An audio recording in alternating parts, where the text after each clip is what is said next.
Jimmy was not a rapper then. Right. He was your man, like on the side, like on the side, just he was not a rapper at all. Right. So when balling took place, and I'm looking and I'm going, oh, he having a moment. That's the Lloyd Banks. It's Lloyd Banks thing. 50 Cent just aimed his sights straight at Jim Jones, and things are getting messy fast. Jim lit the fuse when he dissed Nas during Fat Joe and Jadakiss's podcast, claiming he's a better rapper and has done more for the culture than Nas ever could.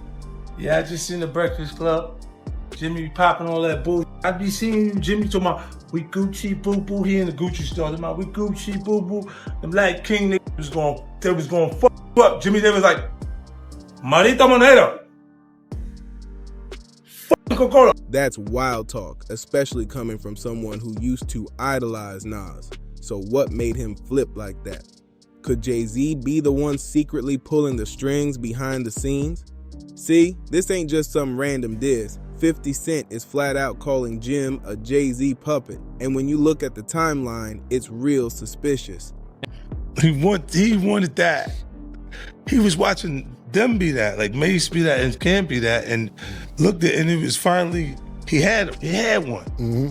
And I just looked, and I knew, I just took the shot, Murder, to see, because I wasn't sure he was going to go for it. Mm-hmm. But I was like, we like Jimmy better than you anyway, Cam. Then you got to watch and see how he responds. And then when you see, he like, oh, he really like that. Hey, give me this, give me Jimmy. Yeah, tell him we want you at the show, Jimmy.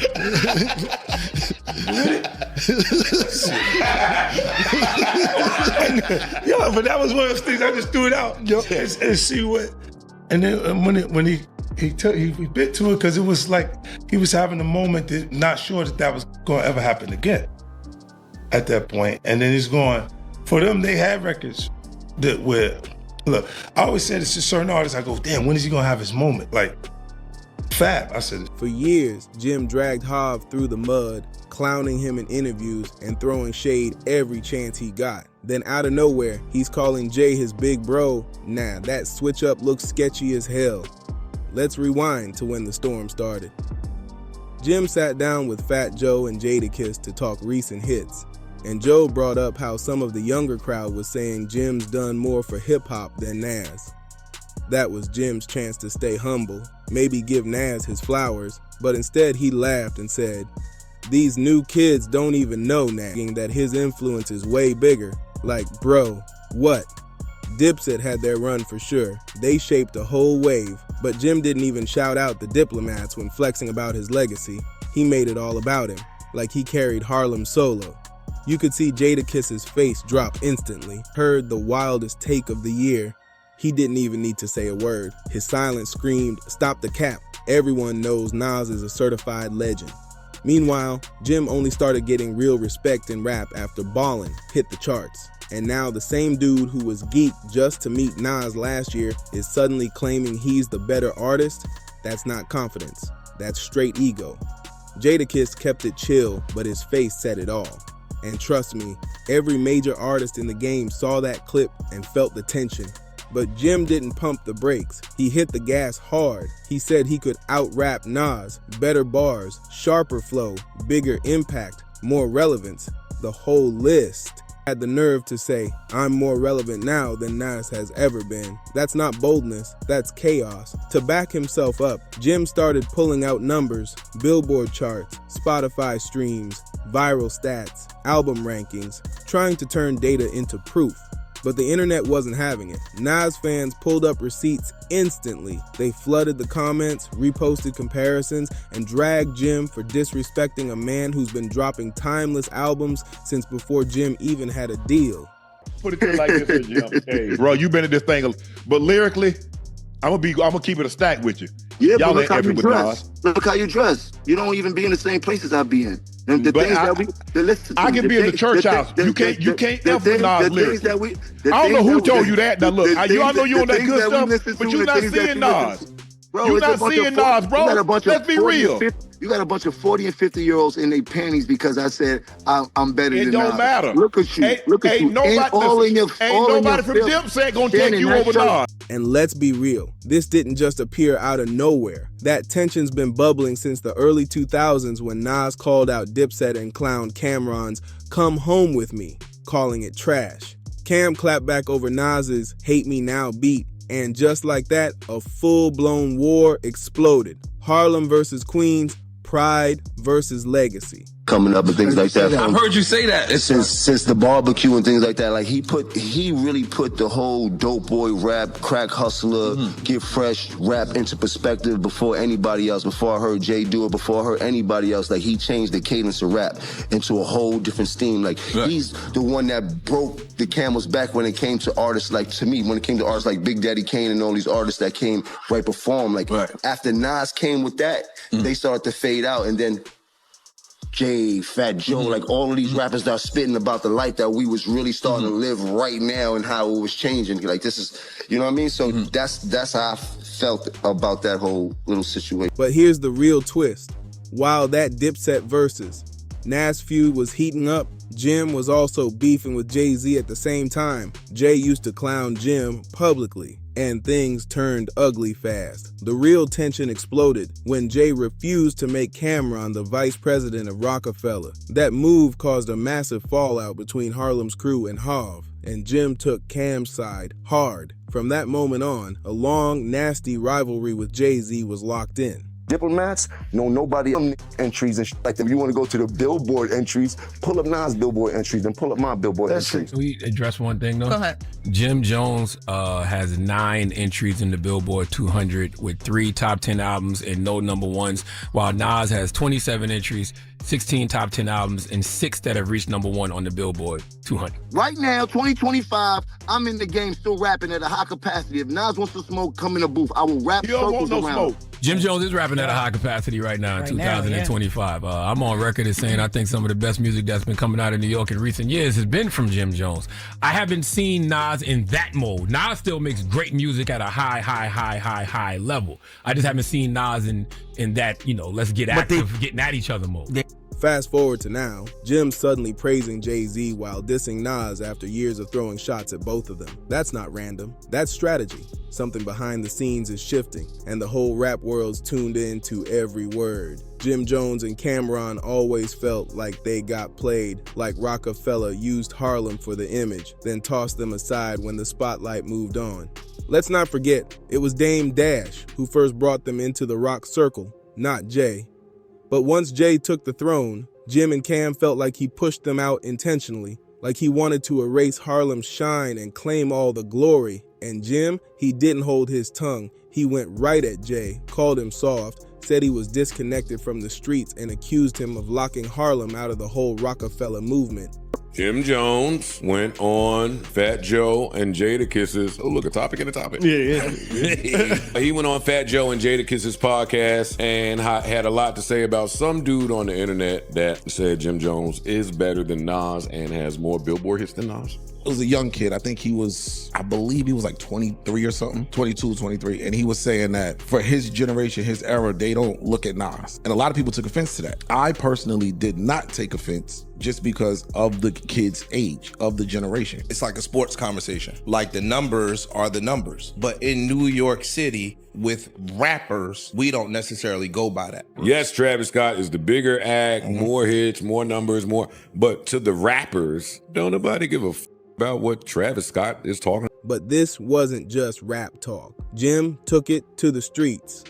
On December 22nd, 2008, he got into a full-on brawl inside a Louis Vuitton store in Manhattan.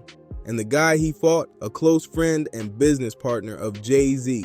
This wasn't no random scuffle, it was personal. Jim later pled guilty to misdemeanor assault, and that fight became proof that his beef with Hov ran deep. What's up with that Jim Jones, man? Hip hop, of course, is a competitive sport. But on the other end of it, it's like certain people shouldn't be able to say your names until they've done something in the genre of music. I've done too much in this music to even have to answer that question. Like Jim Jones, who is Jim Jones? Like, he's not on anyone's top 10 list. He's not. He's like, no one's top 10 list, maybe not even his family. Oh my God. I was saying last night, it's like the 8th guy on the bench just screaming at Jordan, like, you a bum. Like, you want to be like the 9th guy on the bench. I'm not even worried about you. Way deeper than rap.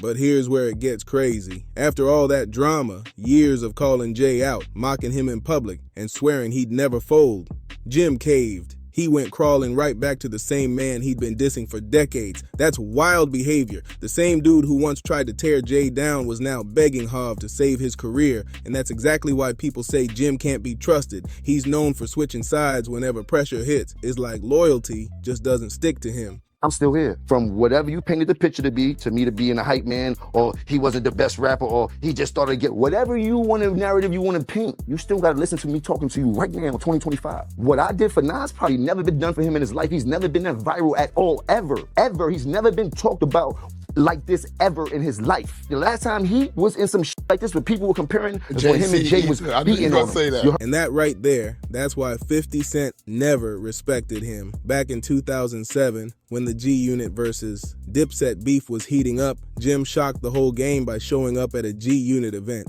50 had invited him, but not to sign him, oh no. 50 was playing chess while Jim was still out here playing checkers.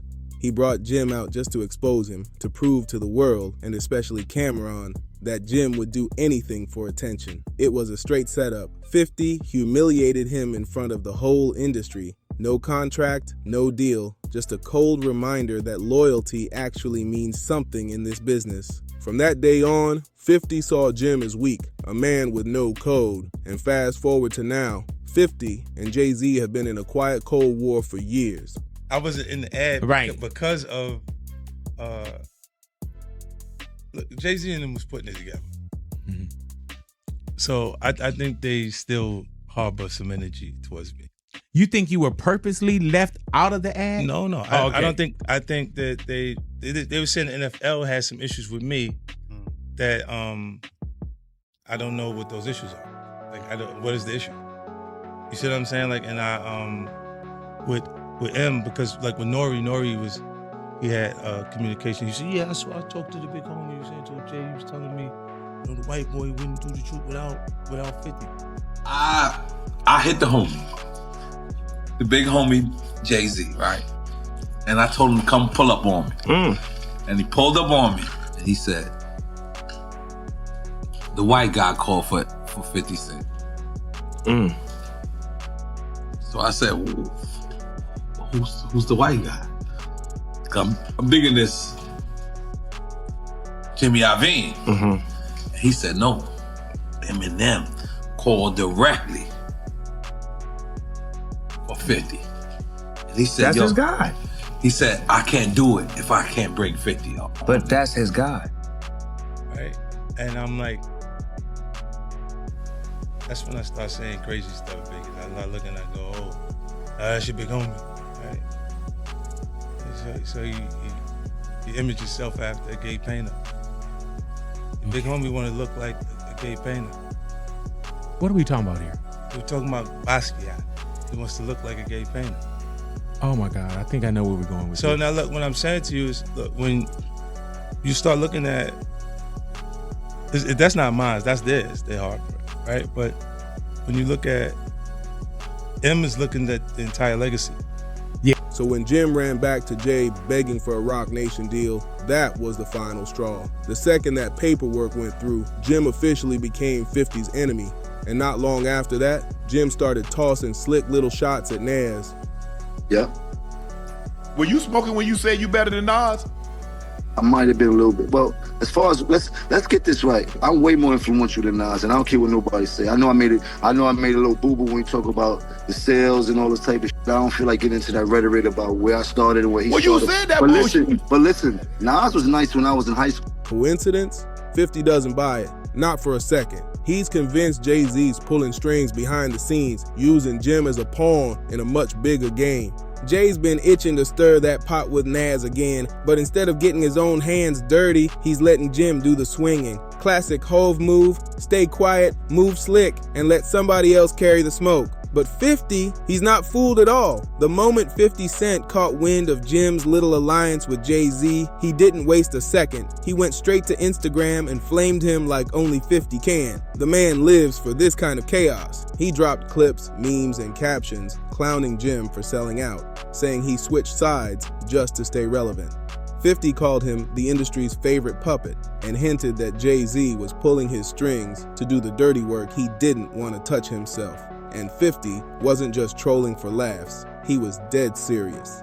He reminded everyone that Jay's got a long history of using others to fight his battles while he stays cool in the background. According to 50, this Nas situation is just the latest play in that same old book, with Jim doing Jay's bidding while pretending he's calling his own shots. Brutal. Then the internet caught fire. Fans started digging up old clips of Jim praising Nas, calling him one of the greatest ever, even saying Nas inspired his whole hustle. Those receipts went viral fast. Suddenly, everyone's asking, so which Jim Jones are we getting today, the Nas fan or the Nas hater?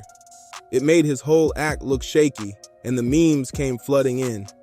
Meanwhile, Nas didn't even blink, unbothered, calm, and in his own lane. He's out here dropping timeless bars and stacking Grammys while Jim's out chasing clout battles. And 50, he's loving it, throwing jabs at Jim every chance he gets, like this whole circus was made just for him. Sometimes 50 comes at him subtle, sometimes direct, but always surgical. He even said, Jim's the kind of guy who'll diss a legend just to get his boss's attention. Ouch! And here's where things start taking a darker turn. Rumors started swirling that Roc Nation's camp actually pushed Jim to stir up controversy with Nas as part of a PR play. Think about it. Controversy brings clicks, streams, and attention. And Jay? He's the master at controlling the narrative. Nobody in the game moves the media like him. If 50's theory is right, Jim's just another pawn on Jay's chessboard, a disposable one at that. But 50 being 50, he didn't stop at words. He started leaking old behind-the-scenes stories, moments where Jim allegedly begged for features, begged for meetings, and got curved by big names. He's tearing down that tough guy image Jim tries to push, making him look desperate for acceptance in rooms that never really wanted him there. And it's wild, because now this feels way bigger than rap. It's not just bars, it's pride, credibility, and relevance all colliding in one messy storm. Jim's out here trying to prove he belongs in the same class as legends, but every move he makes just gives 50 more ammo to drag him deeper. 50 said it before, and it still hits hard. A real boss keeps his hands clean, even when he does dirt. That line says everything about how this game really works. Jay-Z's built his whole image on staying calm, polished, and untouchable. But behind that designer suit and quiet grin, that man's calculating every move like a chess grandmaster. From borrowing Biggie's blueprint to freezing out his own Rockefeller brothers, Jay learned early that real power doesn't come from shouting, it comes from silence and control. He's not just playing the game, he owns it. Look at the pattern. He iced out Dame Dash, made sure Cameron couldn't shine too bright, and now he's got Jim Jones out here stirring up old beef with Nas while he stands back smooth as ever, acting like he had nothing to do with it. That's classic Jay. Let everyone else get dirty while he walks away spotless with the bag in hand. Ruthless, but genius. And that right there, that's why 50 Cent doesn't rock with either of them. Loyalty's everything to him. Jay and Jim, they don't live by that code. That's exactly why 50 rides so hard for Eminem, because M's been solid since day one. Never switched sides, never folded under pressure. When that rumor hit that Jay tried to block 50 from performing at the Super Bowl halftime show, it was Eminem who stood tall and said, if 50 ain't performing, I'm not performing either. That's loyalty money can't buy. See, fame fades, streams dry up, and trends come and go. But respect, that's the real currency in this game. Jim might be making noise right now, but Nas built the foundation he's standing on. You can't troll your way into greatness. You earn that with time, legacy, and consistency. So now it's your turn. Whose side are you rocking with in this wild saga? Team 50, Team Nas, or do you think Jim's really standing on business? Drop your thoughts in the comments, and don't forget to like, share, and subscribe to Dripzine for more real hip-hop breakdowns. Let's keep this conversation going.